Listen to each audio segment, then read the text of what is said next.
Primero, pues también aprovecho y agradezco al doctor Hussein por la invitación, por este espacio, para dar esta plática, el apoyo también a Conchita por el seguimiento, eh, y gracias a todos por tomarse el tiempo para asistir a esta plática que espero hacerla un poco amena para darles a conocer pues qué es lo que se hace en el laboratorio y también a posiblemente pues incentivar la colaboración con los investigadores del departamento de computación eh, en algunas áreas afines de lo que hacemos en el laboratorio que dirijo y el expertise que ellos tienen.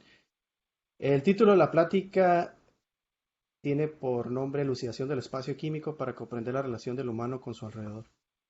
Y en esta plática les voy a platicar un poco acerca de lo que se realiza en el laboratorio, algunos proyectos.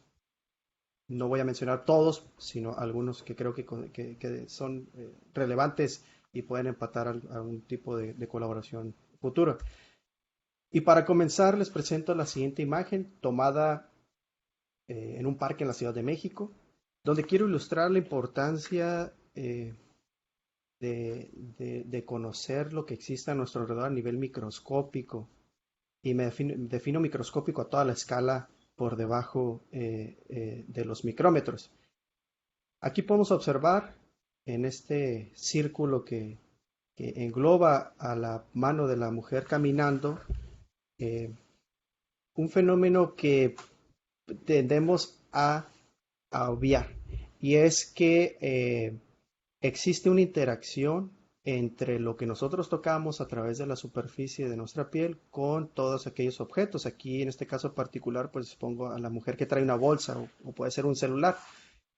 Y en este sentido, aquí existe un fenómeno. Hay una transferencia de compuestos orgánicos que pueden repercutir en la salud de la persona e inclusive también pueden eh, dar a conocer los patrones del individuo. Aquí les muestro otro ejemplo de esta persona sentada en la banca. Parece que está dormida. Y pues esta persona toca el antebrazo de la banca. Y aquí existe el fenómeno en el cual la persona al tocar deja una huella química que trae en la piel de los lugares que tocó anteriormente, pero también toma la huella química que inclusive cientos de personas dejaron al sentarse y tocar en la misma zona. Y esto, como les mencionaba, puede tener una repercusión en la salud de la persona, más allá de que esto sea, por ejemplo, sin relevancia. Más adelante les voy a explicar por qué. No sé si percataron, pero aquí aparece una pareja que aparentemente está demostrando afecto a través del intercambio de fluidos o besos.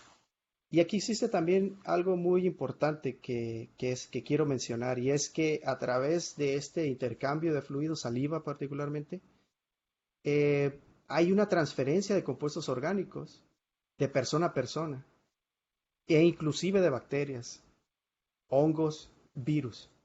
Y tendemos a obviar que esta transferencia pues involucra, por ejemplo, hábitos de la persona, si fuma, compuestos de la combustión, hábitos de limpieza, lo que comió, si está tomando un fármaco, y entonces existe este intercambio de compuestos. La pregunta es, ¿pueden tener un impacto en la salud?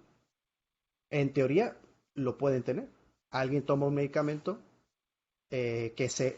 por vía oral, que se acumula en concentración en la saliva y lo puede transferir a la otra persona. Pero también existen otro tipo de interacciones en las cuales hay aspectos muy importantes, por ejemplo, en la salud. Aquí les muestro yo un árbol. Y los árboles que están a nuestro alrededor, inclusive las plantas, contienen una cantidad inmensa de compuestos orgánicos con una diversidad de efectos en el cuerpo. Cuando nosotros, por ejemplo, los consumimos o inclusive cuando los tocamos directamente con la piel. Algunos compuestos se han tratado que llegar a la clínica derivado del estudio de las propiedades farmacológicas, por ejemplo, de las plantas medicinales, que es algo muy común aquí en México. Y otro ejemplo también importante que menciono es la Tierra. La Tierra es un ecosistema en el cual hay bacterias, hongos, e inclusive microorganismos como las hormigas que mantienen un estrecho balance con el ambiente a través de las moléculas que sintetizan o que liberan al ambiente. Un dato que les quiero dejar es que no maten las hormigas en sus patios porque las hormigas mantienen o inhiben el crecimiento de hongo, de ese moho verde, que puede tener repercusiones en la salud por las vías respiratorias. Y esto lo hacen, estudios sugieren que lo hacen a través de la liberación de compuestos de bacterias que habitan la piel de las hormigas. Y estos compuestos producidos por esas bacterias que habitan la piel de las hormigas inhiben el crecimiento de los hongos. Entonces, mantienen un ecosistema libre de hongos en sus patios. ¿Cómo tenemos esta comunicación? Que trato yo de englobar aquí y que es a través de todo organismo vivo, humano, nuestras mascotas, insectos, bacterias y plantas.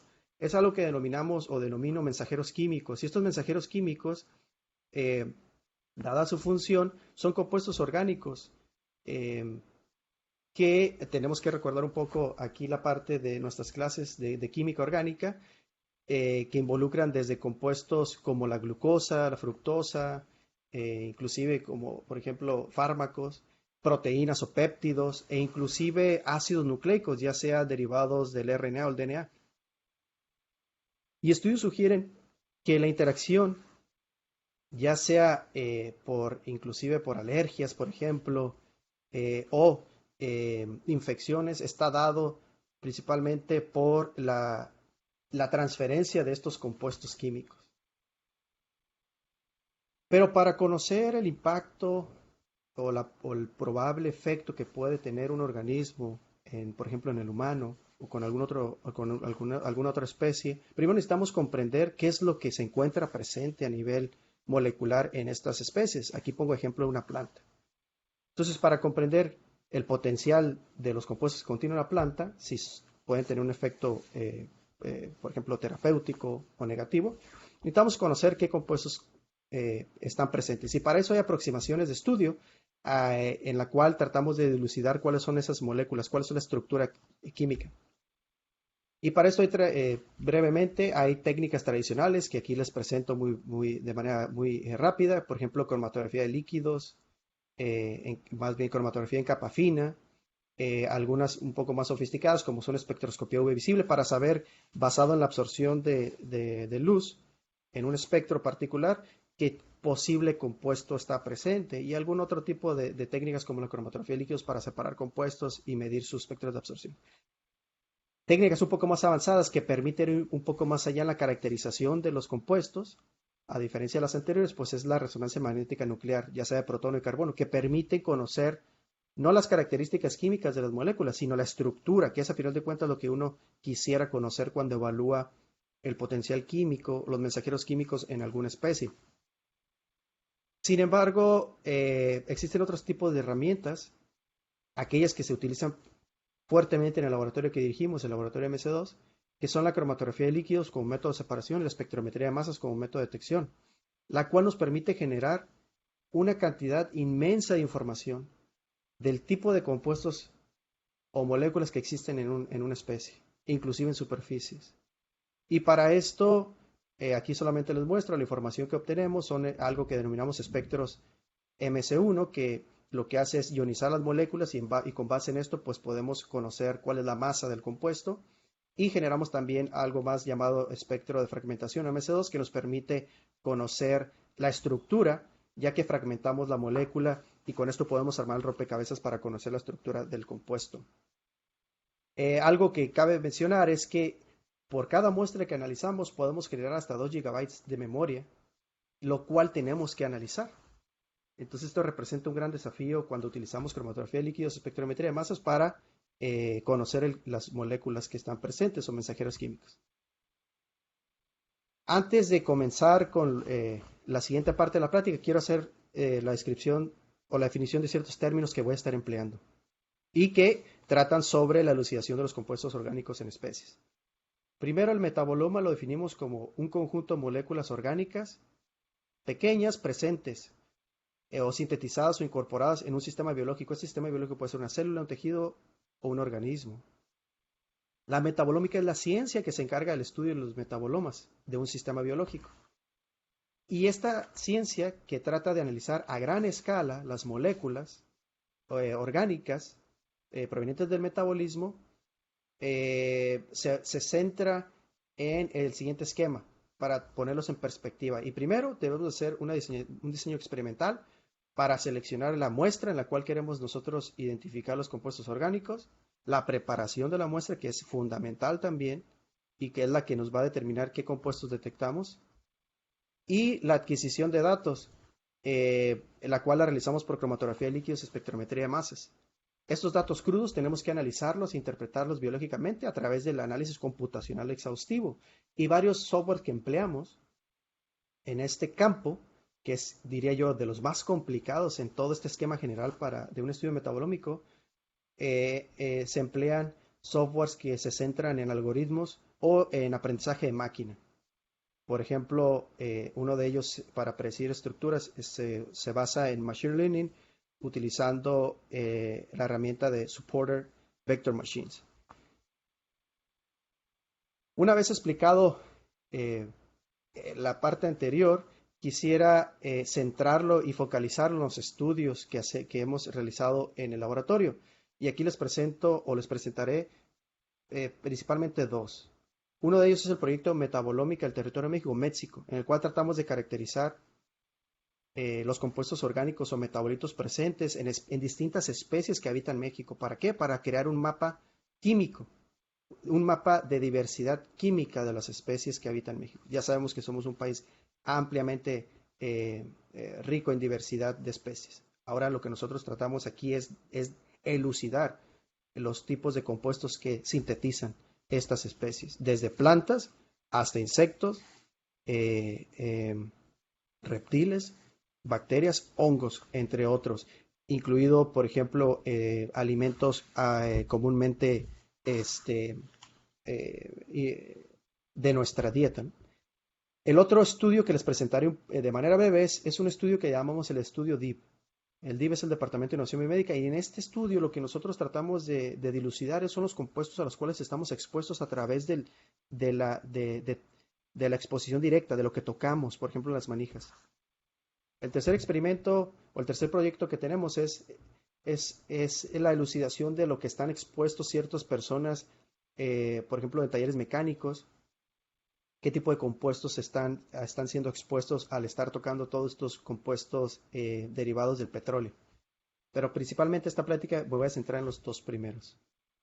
El primer estudio, México, es un estudio que lideramos, creamos justo en la pandemia. Fue un nicho de oportunidad en el cual logramos la incorporación al proyecto de más de 60 integrantes, incluyendo investigadores por México, estudiantes de doctorado, estudiantes de maestría, técnicos de distintas áreas, desde ciencias de la computación, biólogos, químicos, informáticos, entre otros. Se involucra, porque es un proyecto que pensamos que va a durar más de 10 años, involucra más de 17 centros o instituciones. Aquí solamente muestro algunas. En este estudio solicitamos muestras a los investigadores que trabajaban con especies, por ejemplo, para tratar de encontrar un compuesto que pudiera representar un potencial fármaco. Nos enviaran las muestras, nosotros procesamos las muestras, adquirimos los datos y analizamos computacionalmente los datos. Pero también fuimos, en colaboración con investigadores de aquí de Biología de la Conservación, a recolectar muestras en el Valle de Guadalupe para incrementar el repertorio de la zona de Baja California. Aquí muestro algunas imágenes donde el grupo de nuestro laboratorio de Biología de Conservación estamos recolectando muestras. En este análisis,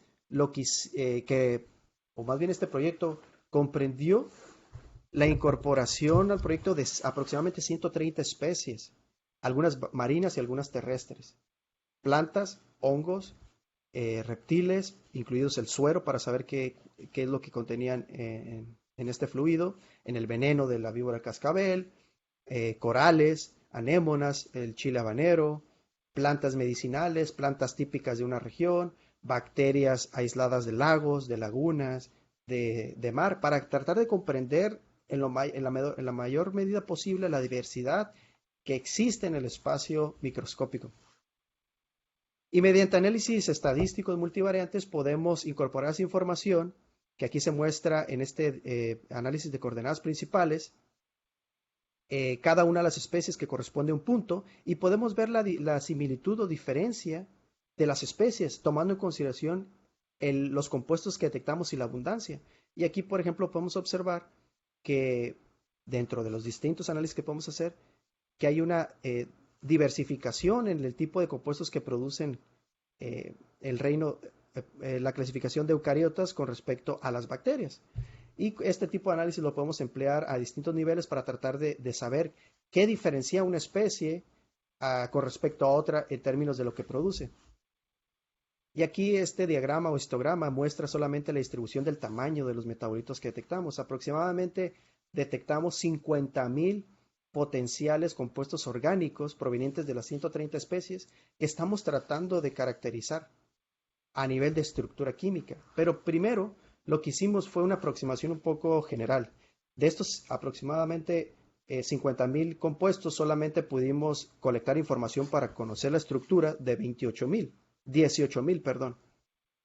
Y estos 18,000 tratamos de determinar a qué clase química presentaba o estaban asociados. Y aquí podemos ver la clase química de todos los nodos. Cada nodo representa en esta gráfica un metabolito y la coloración representa la clase química a la cual está asociada. Y aquí podemos ver que encontramos compuestos desde tipo lípidos hasta fenilpropanoides y policétidos, que es una clase química que engloba antibióticos, y también algunos alcaloides, entre otros. Por ejemplo, la clase química que engloba a derivados de morfina, por ejemplo. Entonces, con este análisis, que requiere un poder computacional grande, pudimos descubrir hasta ahora el tipo de diversidad química basado en nuestra metodología que proviene de estas especies analizadas, que en un futuro esperamos incluya más de 1,000 especies.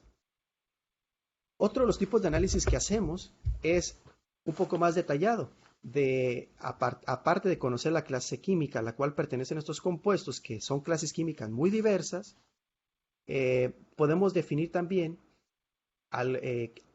qué compuesto está presente en una especie, qué compuesto se comparte en más de una especie y qué compuesto es único de una especie.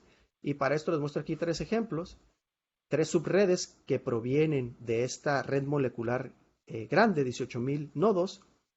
Aquí podemos ver un ejemplo de una clase química de flavonoides y fenilpropanoides, flavonoides muy ampliamente distribuidos en plantas, con actividades terapéuticas ampliamente reportadas, desde antiinflamatorios, antivirales, bactericidas, entre otros, reductores de la presión arterial, etc.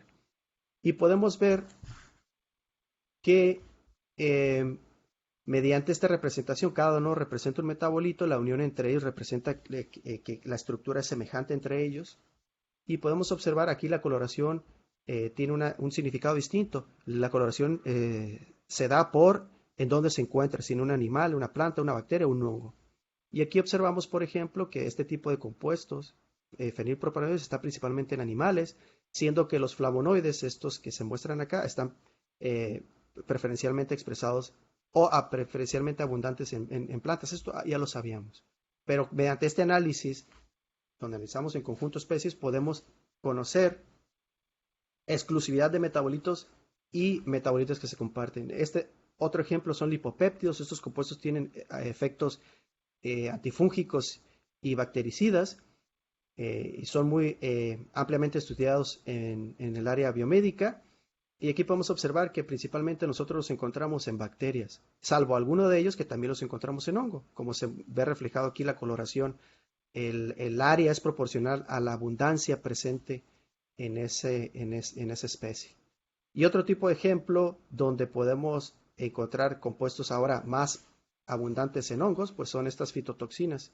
Y aquí se muestra otro ejemplo. Entonces, con este proyecto pretendemos, aparte de conocer el espacio químico, es utilizar esta información para varias cosas. Una de ellas es para determinar qué potencialmente especie, sea planta, animal, pueda producir un compuesto que sea de nuestro interés para un efecto contra una patología particular. Pero también esta información nos ayuda a comprender relaciones quimiotaxonómicas, qué tan semejantes son las especies entre sí, e inclusive clasificar bacterias u hongos a través del metaboloma que no ha sido posible cuando se utiliza la genómica. Y bueno, este es un proyecto que también está constantemente reclutando colaboradores, desde estudiantes e investigadores que aporten su expertise en el área de Machine Learning, en el área de bioinformática, quimioinformática, en el área de biológica, química, etc. Y entonces esto también es un llamado para aquellos estudiantes e investigadores que estén interesados en participar, porque es un proyecto que va a perdurar. Aquí de manera preliminar les muestro una página web en colaboración con el doctor Irving de ahí del Departamento de Ciencias de la Computación, que varios de ustedes conocen, y el estudiante Eliaf García. Estamos creando una página web de visualización de los datos generados en el proyecto México, parte de los que les mencioné anteriormente, y una base de datos también, donde se englobe toda la información que generamos. Estamos hablando de 50,000 metabolitos con distintos términos y distinto potencial de clasificación y de visualización. Esta página próximamente va a ser liberada para que contribuyera a crear este mapa químico de México. Aquí solamente les muestro datos preliminares, pero que más adelante los invito a conocerlas cuando hagamos esta difusión, para que comprendan un poco más de este proyecto y si se quieren unir, pues adelante. El otro estudio que les quiero platicar es el estudio DEEP. En este estudio aplicamos nuestra metodología para dilucidar el espacio microscópico, los compuestos químicos a los cuales estamos expuestos, mediante el siguiente método experimental. Aquí les muestro el plano arquitectónico del primer piso del edificio de BEA, donde se encuentra el Departamento de Innovación Biomédica. Y en este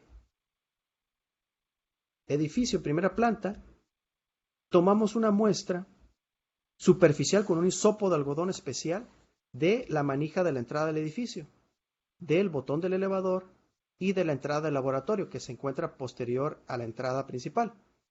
Aquí les muestro el flujo de personas que comúnmente o debe llevarse a cabo, donde entran las personas por la entrada principal y tienen tres opciones. Una, irse a las escaleras para subir al segundo piso, o personas que usan el elevador igualmente para ir al segundo, tercero o cuarto piso. Y por el lado izquierdo para ingresar hacia el laboratorio, donde se encuentran todas las mesas de trabajo. A la diapositiva que les estaba presentando, donde colectamos una muestra superficial para saber qué compuestos químicos estaban presentes. También colectamos muestras del segundo piso, y este es el mapa arquitectónico. Aquí les muestro los lugares donde colectamos, que fue tanto de la entrada al segundo piso, una vez que subías el primero, la cocina, el botón del elevador, el botón de la luz, el baño de mujeres que está enfrente del baño de hombres, la sala o el auditorio donde se imparten las clases y la sala de estudiantes. Y aquí les muestro en flechas azules el flujo. Entonces, una vez que llegas de la escalera o del elevador, aquellas personas más fitness que vienen de la escalera, pues pueden optar por irse a la izquierda hacia la cocina o seguir por la mano derecha para pasar por los baños, auditorio y en la sala de estudiantes. ¿Cómo tomamos la muestra? Aquí les presento un pequeño GIF en el cual con un hisopo de algodón especial tomamos una muestra superficial. Este algodón o cotton swab está empapado en etanol y agua para tratar de colectar todo lo que aparentemente tocamos y la huella química esta que les mencionaba que dejamos. Analizando los datos primero por coordenadas principales, les muestro lo siguiente. Con esta información nosotros podemos conocer qué tan semejantes son los sitios colectados basado en lo que detectamos. Cada punto aquí representa una muestra o un sitio Y lo que este eh, análisis nos permite conocer es primero la similitud, ¿no? Entre más cercano dos puntos significa que lo que detectamos en esas zonas es muy semejante, entre más alejado significa que es más distinto. Y con este tipo de análisis nosotros podemos tener una perspectiva general de qué relaciones hay de los sitios basado en lo que detectamos de estos compuestos químicos. Y aquí, como el primer punto de entrada al edificio es la entrada principal, y podemos observar que el baño de hombres y el baño de mujeres son los puntos más cercanos. ¿Qué nos indica esto? Nuestra hipótesis es que los sujetos que entran al edificio los tocan la puerta de entrada, dejan su huella química u obtienen la huella química que otros dejan, y el primer punto de llegada es el baño de hombres y baño de mujeres. Y ahí dejan su huella en la manija.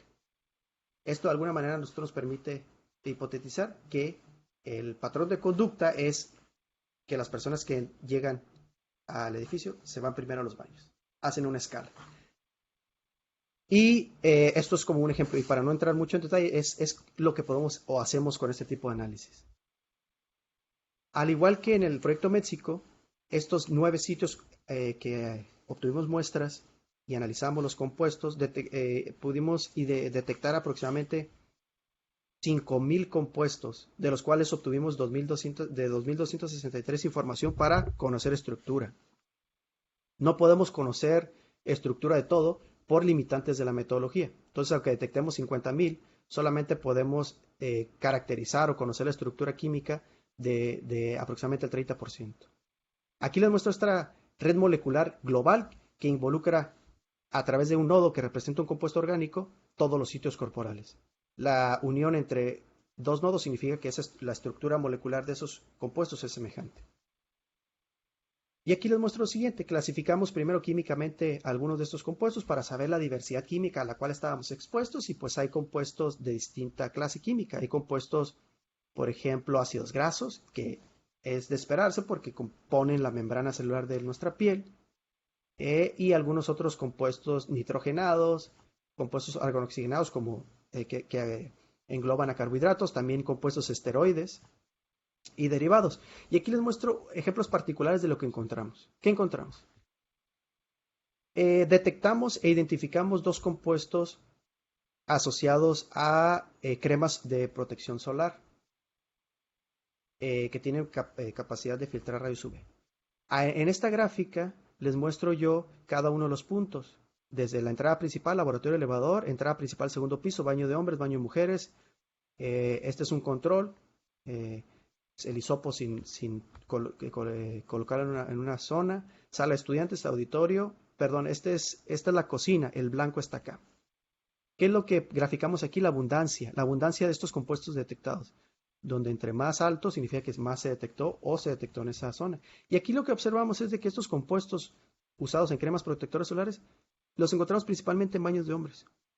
Y esto es contrario a lo que culturalmente uno pensaría, que las mujeres tienden a usar más estos cremas con protección solar a diferencia de los hombres. En este caso, aunque con ciertas limitantes, podemos observar que aquí hay una predominancia de estos compuestos de hombres que lo dejan, que usan la crema potencialmente, es una hipótesis, y obviamente dejan esta huella química cuando van al baño y lo dejan en la manija.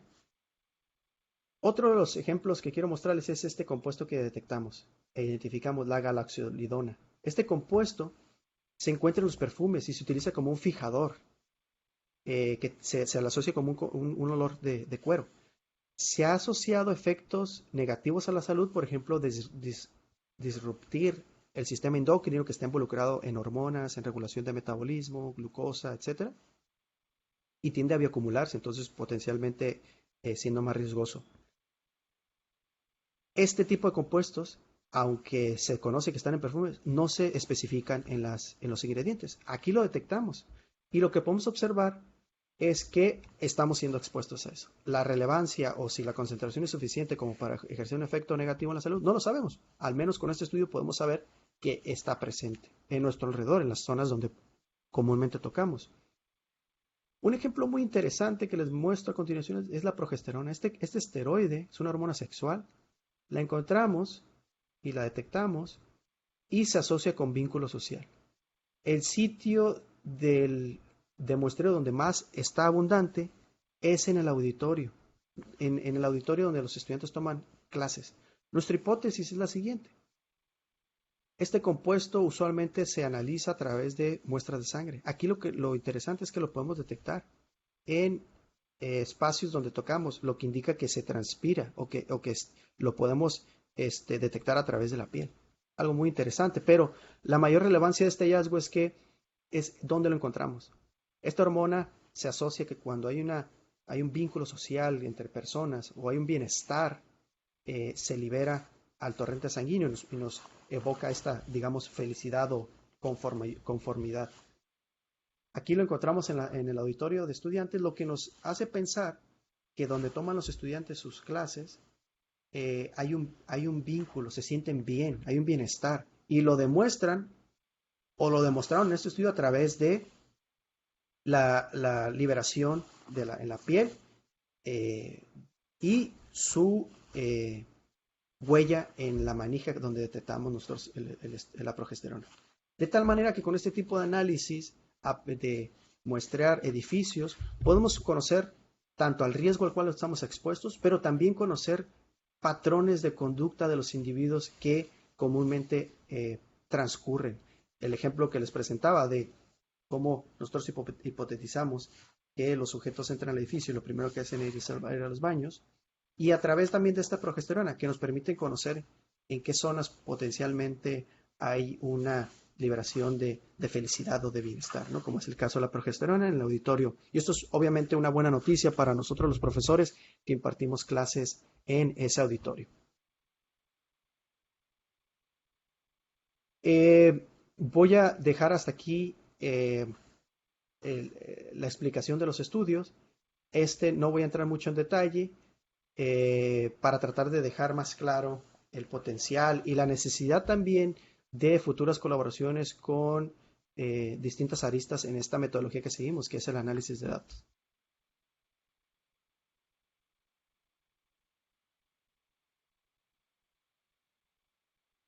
Las conclusiones de esta plática que quiero que se lleven a, a casa es, a través de la metabolómica, que es la ciencia que se encarga del análisis de metabolitos a gran escala o compuestos orgánicos provenientes del metabolismo, incluidos progesterona que les mencionaba, y algunos otros, apoyada en las herramientas analíticas que empleamos, que es la cromatografía líquida, la espectrometría de masas y el análisis computacional de los datos, que es la quimioinformática, pues facilita el entendimiento del repertorio químico y la distribución, tanto de microorganismos, plantas y animales, como lo demostraba en el proyecto México.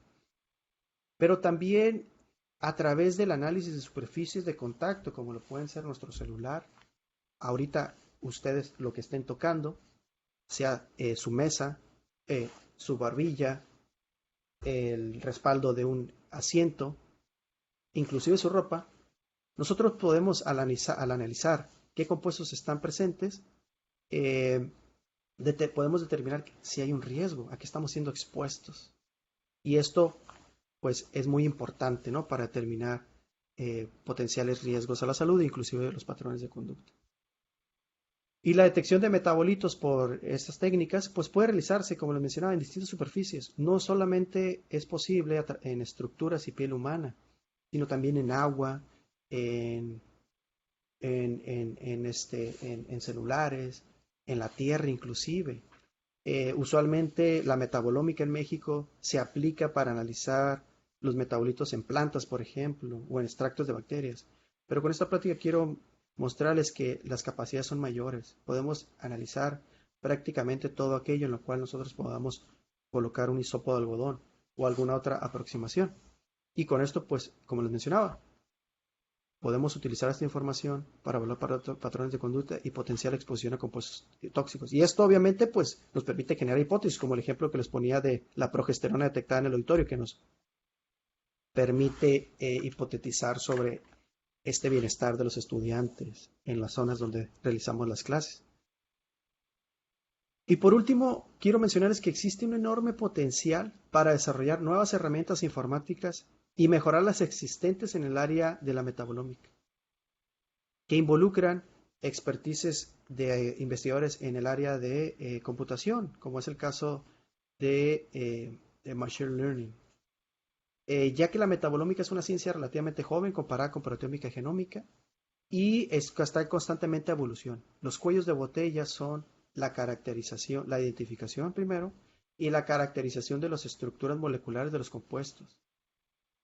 Por la gran cantidad de información obtenida y también por la limitante en la identificación. Ese es el cuello de botella en la metabolómica. Se establece que de todo lo detectado, aproximadamente en promedio, entre el 2 al 5% solamente se puede identificar, es decir, de los 50.000 compuestos detectados, solamente el 2 o el 5%, es decir, no más de 1.000 compuestos podemos saber estructura y de lo demás sigue siendo un misterio, ¿no? Sigue siendo eh, materia oscura para nosotros. ¿Qué es lo que pretendemos en el laboratorio?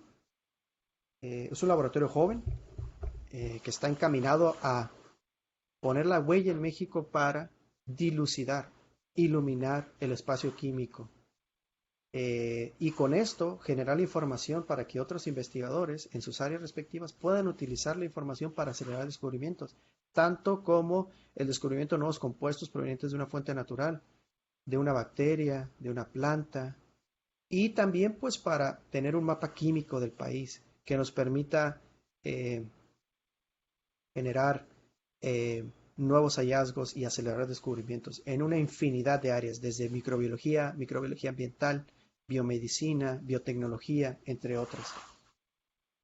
Y por último, quiero agradecer a todos los participantes en el proyecto México que aquí menciono. Sería mucho tiempo mencionar a cada uno de ellos, pero eh, quiero agradecerles profundamente. También a los integrantes del laboratorio, al estudiante de maestría Rommel, estudiante de doctorado Alan y al investigador postdoctoral Jorge Schul, que están participando constantemente en empujar todos estos proyectos y que han desarrollado un gran avance eh, en el área, desde el análisis de datos, creación de nuevas metodologías, nuevas aproximaciones eh, y nuevas ideas para generar resultados. También a CONACYT por los proyectos que por una parte que nos mantienen la infraestructura que empleamos, que es la cromatografía de líquidos, y pues al laboratorio MedPro que ha proveído de todo el recurso para poder comprar materiales, entre otras cosas. Entonces, por mi parte, pues muchas gracias y quedo atento a cualquier pregunta que tengan. Muchas gracias por la plática, por la presentación. Pasaríamos entonces a la ronda de preguntas y le recuerdo a la audiencia que puede escribir sus preguntas en el chat o si bien puede levantar la mano para pedir la palabra y encender su video y su audio en lo que se animan a participar. Ah, a mí me interesó lo del proyecto México. El propósito final es caracterizar químicamente todos los componentes, ¿cierto? Lo que son las especies de plantas y animales. Y como primer punto de partida, al igual que la NASA está eh, primero la NASA en esta colonización de Marte para poder generar infraestructura, entre otras cosas, lo primero que debe saber es de qué está compuesto la Tierra, qué gases están en el ambiente. Es decir, necesita conocer lo básico. Con el proyecto México lo que nosotros pretendemos es conocer lo básico, que es qué compuestos químicos están presentes en los organismos que habitan el territorio. Y con esto pues se abre la oportunidad, sí, para muchas cosas, ¿no? Pero ese es nuestro principal punto de partida, ¿no? Darle nombre y apellido a los compuestos que están en nuestro alrededor. Muy bien. Doctor Carlos Brizuela, levantó la mano. Puede encender su audio y su video. Sí, gracias, Aldo. Muy interesante los proyectos que estás abordando. Pues, tengo un par de preguntas.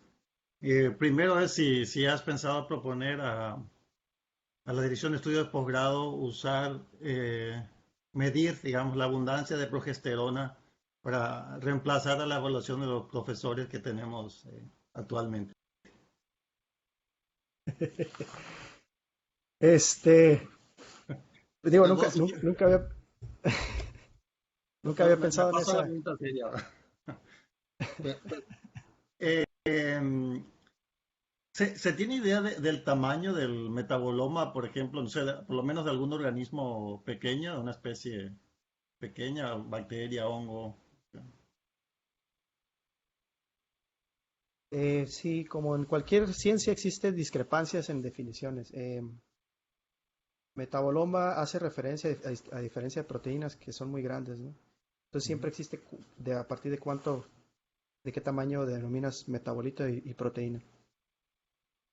Existe discrepancias por mi acuerdo, digamos, mi perspectiva y lo que comúnmente se define es metabolito es todo aquello que es menor a 2000 Daltons. Ok. Pero hay compuestos que sobrepasan un poquito esos Daltons pero es un punto de partida, ¿no? Pero Mm. obviamente pues están las proteínas que ya uno empieza a decir, bueno, pues ya las proteínas empiezan a partir de 3000 Daltons, entre otras cosas, ¿no? O 4000 Daltons o los péptidos, etcétera. Pero el metaboloma engloba también péptidos y no péptidos. Y los péptidos pues pueden llegar hasta sobrepasar los 2000 Daltons, ¿no? Inclusive hasta 4000 Daltons. La pregunta es si eso se considera metaboloma. Eh, Hay personas que más lo definen como peptidoma, ¿no? Pero ahí existe esa discrepancia, ¿no? Además, sí, tengo varias, pero eso te lo voy a hacer ya más personalmente, pero además quisiera agregar uno más aquí, es la similitud, lo miden a nivel de los espectros o primero obtienen la estructura y lo miden a nivel de la estructura. Hay dos vertientes. Eh, el análisis de similitud de espectros Ajá. nos permite, sin saber qué compuesto es, nos permite saber qué qué tantos compuestos hay semejantes. Y eso lo hacen a nivel del espectro de MS2, lo hacen con un score que se llama cosine score, de ángulo. Y lo que hacen es cada espectro de fragmentación, que puede tener hasta 10, 20, un compuesto, ven qué tanto se parecen entre sí, qué tanto se alinean. Y basados en ese cosine score, pues se agrupan. En la otra aproximación ya es a nivel de caracterización. Los espectros que nosotros generamos, que no sabemos a qué corresponden, los comparamos con espectros de compuestos ya conocidos en bases de datos. Y a través de lo mismo, de un cosine score, qué tanto se parecen los espectros de fragmentación de la molécula conocida de la biblioteca espectral contra los que no conocemos, que no son los experimentales, se predice si ese es el compuesto. Y en base a eso es la identificación. Existe otra vertiente, que es lo que yo les mencioné, el cuello de botella es la caracterización. La otra vertiente es identificar compuestos con predicciones in sílico, porque las bases de datos son limitantes. Y en estas predicciones in sílico hay varios software que empleamos que son los más avanzados, que usan machine learning, machine learning, que entrenan los datos y posteriormente pues empiezan a tratar de con mayor certeza identificar los compuestos con estas predicciones in sílico. Muy bien, muchas gracias. Gracias, doctor Brizuela. Hay una pregunta de doctor Favela. Pregunta desde el auditorio. ¿Existe un metabolito o conjunto de metabolitos con el que se pudiera detectarse fatiga? Sí, en teoría sí. Que sea fácil es complicado y también depende del tipo de fatiga, ¿no? En principio, digo, la narrativa en el área de genómica, proteómica y metabolómica siempre es biomarcadores. Y eso implica que usas un metabolito, una proteína, un gen para determinar el riesgo de una patología o diagnosticar, ¿no? En teoría es complicado, pero sí, para eso se puede utilizar la metabolómica para detectar, por ejemplo, ciertos niveles si están asociados con un desarrollo, un riesgo de desarrollar un tipo de fatiga, por ejemplo, fatiga crónica o fatiga asociada al COVID o fibromialgia o cualquier patología en principio, sí. Ok. También una pregunta desde el auditorio. ¿A qué se debe la limitante de detectar de 2 al 5% de las sustancias? ¿Es porque no están caracterizados? ¿Es un problema de capacidad de cómputo? Las dos cosas que dicen. Lo primero es que nosotros, para caracterizar los compuestos, usamos bases de datos Y esas bases de datos son compuestos que alguien más analizó y de los cuales subió información. Entonces siempre hay la limitante de qué tanto se enriquecen esas bases de datos por la comunidad. Nosotros enriquecemos esas bases de datos constantemente cuando compramos estándares en Sigma o alguna otra compañía, pero siempre está esa limitante, ¿no? Entonces solamente podemos identificar lo que nos permiten las bases de datos. Y la otra parte también es el poder de cómputo. Con estas aproximaciones que les mencionaba, que son predicciones in silico a través de herramientas o algoritmos de machine learning, podemos optar por no depender de bases de datos, pero el poder de cómputo requerido es enorme. Es ahí un nicho de oportunidad, ¿no? Para nuevas personas en el área. Doctor César tiene levantada la mano. Puede encender su video y su audio para preguntar. Sí, hola Aldo, muchas gracias por tu práctica, ¿no? De hecho, me ha gustado mucho, ya que trabajo en esta área, ¿no? En química informática. Y bueno, no tenía, digamos, a veces estamos cerca y estamos lejos dentro de una misma institución, ¿no? Sucede mucho. Y es decir, y bien, hay como muchas áreas de oportunidad. Trabajo junto con el profesor Brizuela, ¿no? Aquí en Ciencia de la Computación y hay muchas áreas de oportunidad y me ha gustado mucho este trabajo que has presentado, ¿no? Solo quería preguntarte, cuando dices que tienes limitación o problema a la hora de caracterización de los compuestos, ¿no? Para realizar los estudios, ¿te refieres a caracterizar las propias estructuras químicas a través de descriptores, fingerprint? ¿Es a eso a lo que te refieres? Es decir, a la calidad de ese tipo de variables.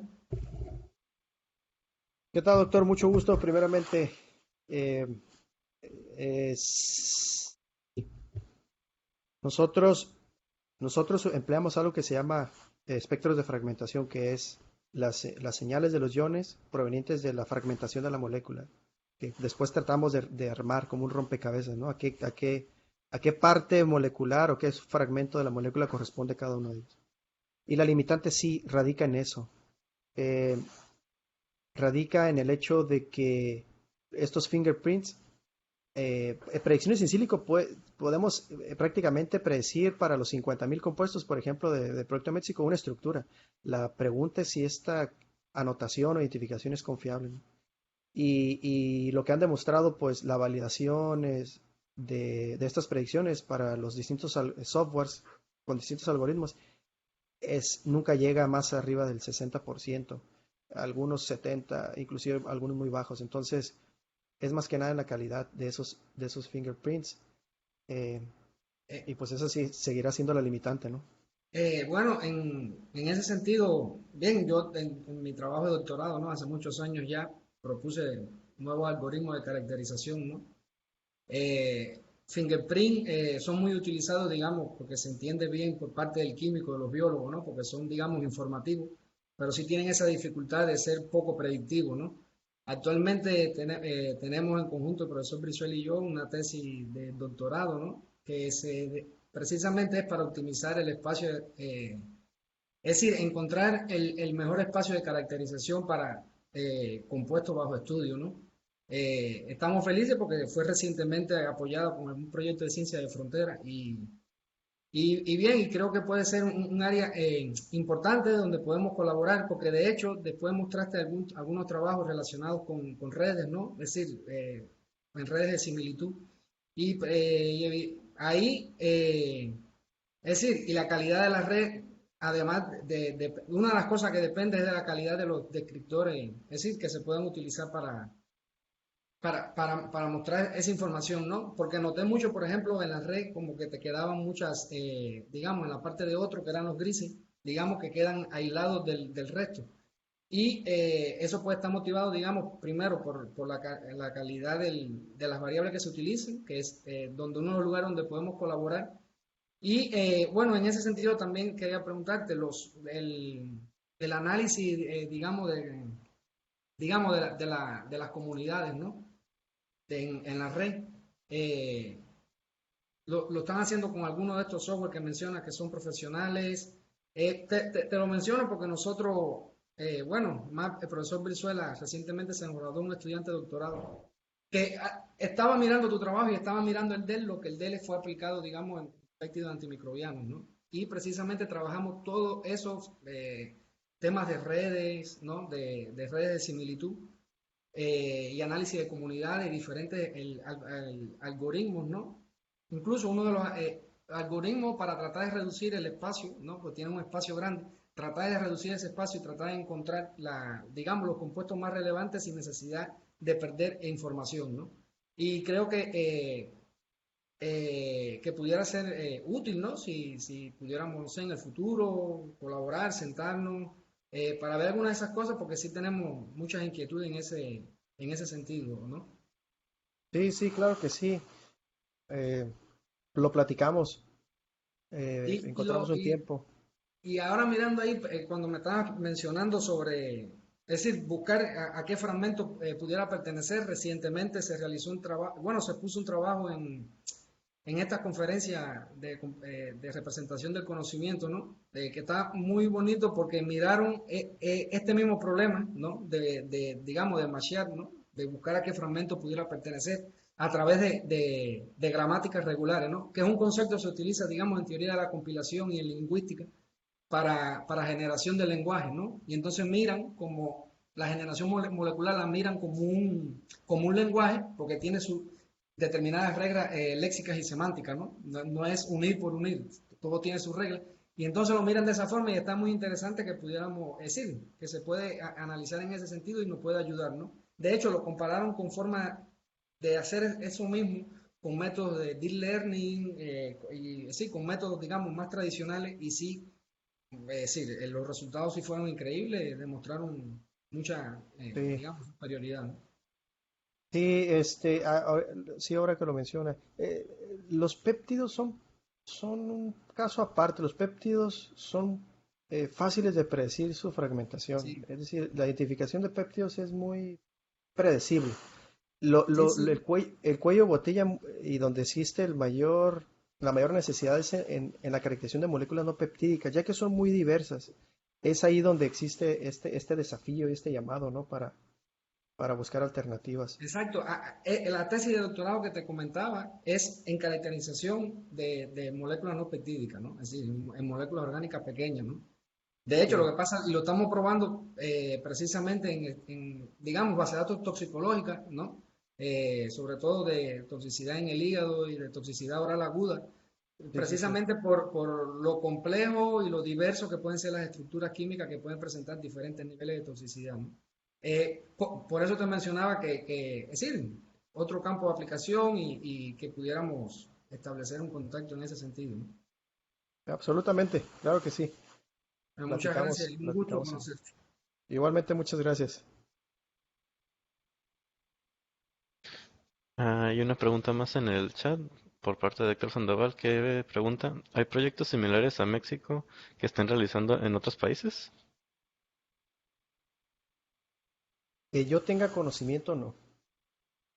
Hay consideramos nosotros que es la primera iniciativa para caracterizar especies tan diversas. Hay pequeños esfuerzos, bueno, no pequeños, hay esfuerzos más centrados de investigadores, por ejemplo, en el área de bacterias, ¿no? Que tratan de descubrir compuestos péptidos principalmente producidos por bacterias.